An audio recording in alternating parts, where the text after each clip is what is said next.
Hello friends, आज की video है बैटल ऑफ प्लासी के बारे में। वो बैटल जिसने ईस्ट इंडिया कंपनी को इंडिया में एक ट्रेडिंग कंपनी से एक पॉलिटिकल पावर बना दिया था। मुगल एम्पायर की शुरुआत की थी बाबर ने। उसके बाद हुमायूं और अकबर के बाद आया जहांगीर, जो कि फोर्थ मुगल एम्पायर बना 1605 में। यही वो समय था जब ब्रिटेन की ईस्ट इंडिया कंपनी इंडिया में ट्रेडिंग करने के लिए आई थी। ब्रिटेन का एम्बेसडर सर थॉमस रो काफी समय तक जहांगीर के रॉयल कोर्ट में रहा और उसको अलग अलग तरीके से ब्राइब करने की कोशिश करता रहा। कुछ ही समय में थॉमस रो जहांगीर का खास आदमी बन गया और इसी तरह ब्रिटिश ईस्ट इंडिया कंपनी को इंडिया में ट्रेड करने की परमिशन मिल गई। ये एक बड़ा हर्डल था जो ईस्ट इंडिया कंपनी ने सक्सेसफुली क्लियर कर लिया था 1618 में। इसके बाद 1647 तक ईस्ट इंडिया कंपनी ने अराउंड 23 फैक्ट्रीज इंडिया में अलग अलग पार्ट्स में लगा दी। 1627 में जहांगीर के बाद शाहजहां और उसके बाद 1658 में औरंगजेब 6th मुगल किंग बना। औरंगजेब के समय में फ्रांस की फ्रेंच ईस्ट इंडिया कंपनी भी इंडिया में आ गई। उनको भी फैक्ट्रीज लगाने की परमिशंस मिल गई थी। साल 1700 में बंगाल से रिलेटेड एक इम्पॉर्टेंट डेवलपमेंट हुआ। औरंगजेब ने मुर्शीद कुली खान को बंगाल का दीवान बना दिया। उस समय का बंगाल एक बहुत बड़ा स्टेट था। आज का वेस्ट बंगाल, बिहार, बांग्लादेश और उड़ीसा उस टाइम बंगाल का पार्ट माना जाता था और तब बंगाल की कैपिटल थी ढाका। मुर्शीद कुली खान ने 1704 में बंगाल की कैपिटल शिफ्ट कर दी ढाका से मुर्शिदाबाद। औरंगजेब ने 1707 तक राज किया। उसके बाद दो छोटे मोटे किंग और आए, बहादुर शाह फर्स्ट एंड जहांगीर शाह। फिर आया 1713 में 9th मुगल किंग फारूक शियार। फारूक शियार ने 1717 में ईस्ट इंडिया कंपनी के सारे टैक्स माफ कर दिए और साथ ही मुर्शीद कुली खान को बंगाल का पहला नवाब बना दिया।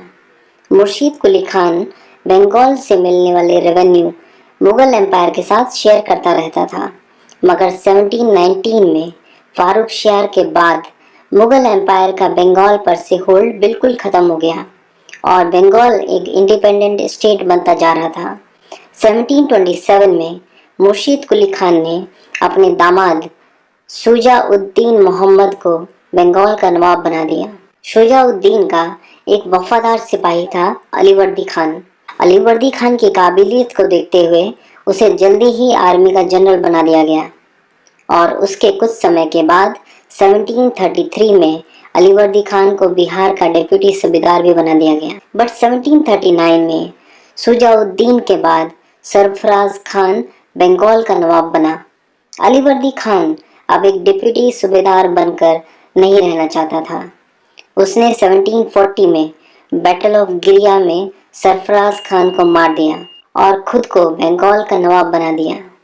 अलीवर्दी खान 1756 तक बंगाल का नवाब रहा। उसकी डेथ के बाद 1756 में ही अलीवर्दी खान का ग्रैंडसन सिराजुद्दीन दौला 23 साल की उम्र में बंगाल का नवाब बना।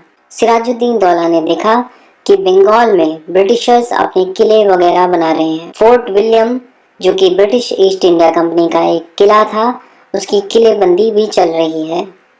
एक्चुअली 1756 में यूरोप में 7 इयर्स वॉर शुरू हो चुका था, जिसमें ब्रिटेन और फ्रांस एक दूसरे के अगेंस्ट खड़े थे। तो ऐसे समय में ब्रिटिशर्स को लग रहा था कि फ्रेंच ईस्ट इंडिया कंपनी उनकी फैक्ट्रीज पर अटैक कर सकती है। इसके अलावा मराठा आर्मी बीच बीच में बंगाल पर अटैक करते ही रहते थे, इसलिए ब्रिटिशर्स किलों की किलेबंदी कर रही थी ताकि उनकी फैक्ट्रीज सुरक्षित रहें। लेकिन ब्रिटिश ईस्ट इंडिया कंपनी की कोई दलील सिराजुद्दीन दौला को जेन्युइन नहीं लग रही थी। वो क्लियर था कि बंगाल की जमीन पर अंग्रेज कोई भी किला नहीं बना सकते। उसके अलावा ब्रिटिशर्स और फ्रेंच दबाकर पैसा छाप रहे थे, लेकिन बंगाल को किसी तरह का कोई टैक्स नहीं मिल रहा था। उसका मानना था कि फारूक शियार ने जो टैक्स पर छूट दी थी 1717 में, तब से जमाना बदल गया है। बंगाल अब मुगल के अधीन नहीं है। अब बंगाल में नवाबों का रूल चलना चाहिए, ब्रिटिशर्स को टैक्स देना ही पड़ेगा।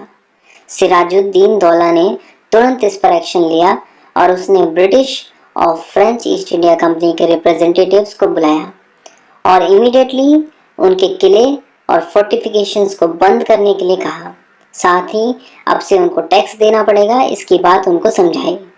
फ्रेंच ईस्ट इंडिया कंपनी ने सिराजुद्दीन दौला की बात को मान लिया, लेकिन ईस्ट इंडिया कंपनी ने साफ मना कर दिया। इसीलिए सिराजुद्दीन दौला ने एक बड़ी फौज लेकर फोर्ट विलियम पर अटैक कर दिया। अटैक करने के बाद ज्यादातर अंग्रेज वहां से भाग गए, पर अराउंड 146 लोग पकड़े गए, जिसमें बच्चे और औरतें भी थी। उन्हें फोर्ट विलियम के एक छोटे से गार्ड रूम में बंद कर दिया गया। अगली सुबह जब दरवाजा खुला तो 146 में से सिर्फ 23 लोग जिंदा मिले, बाकी लोग दम घुटने की वजह से मर गए।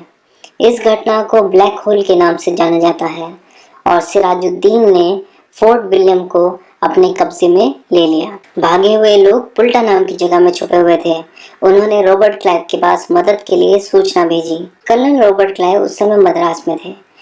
रॉबर्ट क्लाइव मद्रास से 3000 की संख्या वाली पैदल फौज को लेकर निकल पड़े बंगाल की तरफ। साथ ही एडमिरल वॉटसन ने अपने 3 पानी के जंगी जहाज से बंगाल के पोर्ट पर बम्बार्डमेंट कर दिया। सिराजुद्दीन रॉबर्ट क्लाइव का सामना नहीं कर पाए और एक पीस ट्रीटी साइन करनी पड़ी, जिसका नाम था अलीपुर पीस ट्रीटी। अलीपुर नाम इसलिए पड़ा क्योंकि ब्लैक होल इंसिडेंट के बाद सिराजुद्दीन ने कोलकाता का नाम अलीपुर रख दिया था और ये ट्रीटी बेसिकली कोलकाता में साइन हुई थी। इस ट्रीटी के हिसाब से फोर्ट विलियम अब वापस से ब्रिटिशर्स को मिल गया। फारूक शाह ने जो टैक्स की छूट ब्रिटिशर्स को दी थी, वो सिराजुद्दीन दौला को अब वो कंडीशंस सब माननी होंगी। ब्रिटिशर्स अपने खुद के सिक्के निकाल सकते हैं, अपने किले बना सकते हैं और बंगाल में आर्मी भी रख सकते हैं। बट अलीपुर पीस ट्रीटी ज्यादा दिन पीस नहीं रख पाई। रॉबर्ट क्लाइव ने ये तय कर लिया था कि वो अब सिराजुद्दीन को बंगाल का नवाब नहीं रहने देगा। उसने सिराजुद्दीन के commander in chief Mir Jafar को बंगाल का नवाब बनाने का लालच देकर अपनी तरफ मिला लिया। उसके बाद रॉबर्ट क्लाइव ने बंगाल में फ्रेंच ईस्ट इंडिया कंपनी की चंद्रनगर फैक्ट्री पर अटैक कर दिया। सिराजुद्दीन को लगा कि ब्रिटिशर्स अपनी लिमिट क्रॉस कर रहे हैं। उसने ब्रिटिशर्स पर अटैक करने का फैसला कर लिया। इस बार ये जंग लड़ी गई भागीरथी नदी के किनारे प्लासी में। इस बैटल ऑफ प्लासी में रॉबर्ट क्लाइव ने मीर जाफर की मदद से सिराजुद्दीन को मार दिया और बंगाल में मीर जाफर को नवाब बना दिया। मीर जाफर रॉबर्ट क्लाइव की कठपुतली की तरह काम करता रहा।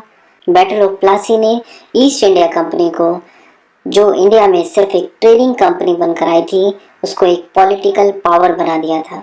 हिस्टोरियंस इस इवेंट को ईस्ट इंडिया कंपनी के इंपीरियलिज्म की शुरुआत की तरह से देखते हैं।